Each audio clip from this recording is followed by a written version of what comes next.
Red green online present. ধর্মনিরপেক্ষতা হচ্ছে প্রকৃতপক্ষে একটি ধর্মহীনতা। সোশ্যালিজম, মার্ক্সবাদ থেকে উদ্ভূত সমাজতন্ত্রের ধারণা হচ্ছে একটি নাস্তিকতাবাদ। সেটা আমাদের সংবিধানে প্রবেশ করে মুক্তিযুদ্ধকে নাস্তিকতাবাদ আর ইসলাম বিরোধিতার দিকে ঠেলে দিয়ে ইসলামের মুখোমুখি করে দেওয়া হয়েছে। সেজন্য আজকে এই সংবিধান নিয়ে অনেক প্রশ্ন উঠেছে। সংবিধানের মূলনীতি, প্রিয়াম্বেল, এই সমস্ত অনেক কিছু আমাদেরকে পরিবর্তন করতে হবে। যে মুক্তিযুদ্ধের এই 9 মাস তো তিনি পাকিস্তান থাকলেন। যারা এখানে চলে গেলেন তারা 71 সালের 10ই এপ্রিল মুজিবনগরে গিয়ে যে প্রোক্লেমেশন অফ ইন্ডিপেন্ডেন্স, স্বাধীনতা যে ঘোষণা দিলেন, সেখানে সাম্য, মানবিক মর্যাদা, সামাজিক সুবিচারের যে ঘোষণা দিলেন, সেখানে যে প্রত্যাশা করা হয়েছিল স্বাধীনতার, 54 বছর পার হয়ে আজ 55তে আমরা শুরু করেছি, আমাদের মধ্যে সেই মূল 3টি প্রত্যাশা কিন্তু এখনো পূরণ হয়নি। কারণ ক্ষমতায় এসে তারা দেশকে দিল্লির তাবেদারে পরিণত করেছিল। ভারতীয় আধিপত্যবাদের কাছে তারা দাসখত দিয়েছিল। যেভাবে তারা এটাকে চালাতে চেয়েছিল, এবার তাদেরকে সেভাবেই চলতে হয়েছে। এবং একটা প্রশ্ন, যে আমাদের সংবিধানে ধর্মনিরপেক্ষতা, সমাজতন্ত্র, ইসলাম বিরোধী এইসব চিন্তা চেতনা মতবাদকে যে ঢুকিয়ে দেওয়া হলো কেন? এটা তো মুক্তিযুদ্ধের কোনো ঘোষণায়, মুক্তিযুদ্ধের ঘোষণাপত্র প্রোক্লেমেশনে ছিল না। 66 6 দফায় যে আন্দোলন করেছিল, 69 11 দফায় ছাত্ররা যে আন্দোলন করেছিল, এর কোন দফার মধ্যে কিন্তু সমাজতন্ত্র আর ধর্মনিরপেক্ষতার কথা ছিল না। পরিকল্পিতভাবে এই নাস্তিক্যবাদী মতাদর্শকে ভারতের ডিকটেশনে বাংলাদেশের সংবিধানে ঢুকানো হয়েছে। বাংলাদেশের সংবিধান রচনা হয়েছে কখন? 1972 সালের নভেম্বরে, 4 নভেম্বর 72 সালের 4 নভেম্বর বাংলাদেশ সংবিধান হয়েছে। ডক্টর কামালকে বলা হয় বাংলাদেশের সংবিধান প্রণেতাদের একজন অন্যতম। তার আগে কি হয়েছে দেখুন। তার আগে ভারতে স্বাধীনতা যুদ্ধের পর শেখ মুজিব যখন গেলেন এবং সেই সফরের পরে তিনি একটা বক্তৃতা করে আসলেন কলকাতায়।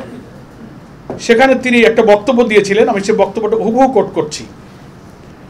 নিউ ইয়র্ক টাইমসের 12 জানুয়ারি তারিখের 10ই জানুয়ারি নয়াদিল্লিতে জনসভায় শেখ মুজিব এই বক্তব্য রেখেছিলেন।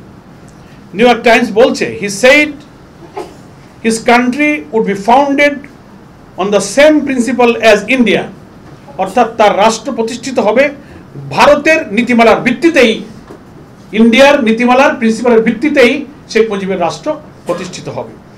তারপরে বলছেন, Bangladesh stands for secularism, socialism and democracy, সমাজতন্ত্র, ধর্মনিরপেক্ষতা এবং গণতন্ত্র, এটাই হবে বাংলাদেশের নীতি। এটা বক্তব্য দিয়েছেন 10ই জানুয়ারি 72, নয়াদিল্লিতে একটা জনসভা। এটা নিউ ইয়র্ক টাইমসে প্রকাশিত হয়েছে। 17ই মার্চ 72 ইন্দিরা গান্ধী ঢাকায় আসলেন এবং এক সমাবেশে ভারত বাংলাদেশ একই সাংবিধানিক মূলনীতিতে চলার কথা তিনি ঘোষণা করে গেলেন। তাহলে উনি কলকাতায় গিয়ে বললেন, ইন্দিরা গান্ধী ঢাকায় এসে বললেন যে বাংলাদেশ আর ভারত সংবিধানের একই নীতিতে চলবে। তাহলে সংবিধান রচনা হলো নভেম্বরে, আর আপনি মার্চ মাসে, এপ্রিল মাসগুলোতে সংবিধান একই নীতিতে প্রণয়ন করার গ্রাউন্ড ওয়ার্কটা কিন্তু শেখ মুজিব আর ইন্দিরা গান্ধী করতেছেন, যে এখানে সোশ্যালিজম ঢুকবে, এখানে সেকুলারিজম ঢুকবে। ধর্মনিরপেক্ষতা হচ্ছে প্রকৃতপক্ষে একটি ধর্মহীনতা। সোশ্যালিজম, মার্ক্সবাদ থেকে উদ্ভূত সমাজতন্ত্রের ধারণা হচ্ছে একটি নাস্তিকতাবাদ। সেটা আমাদের সংবিধানে প্রবেশ করে মুক্তিযুদ্ধকে নাস্তিকতাবাদ আর ইসলাম বিরোধিতার দিকে ঠেলে দিয়ে ইসলামের মুখোমুখি করে দেওয়া হয়েছে। সেজন্য আজকে এই সংবিধান নিয়ে অনেক প্রশ্ন উঠেছে। সংবিধানের মূলনীতি, প্রিয়াম্বেল, এই সমস্ত অনেক কিছু আমাদেরকে পরিবর্তন করতে হবে।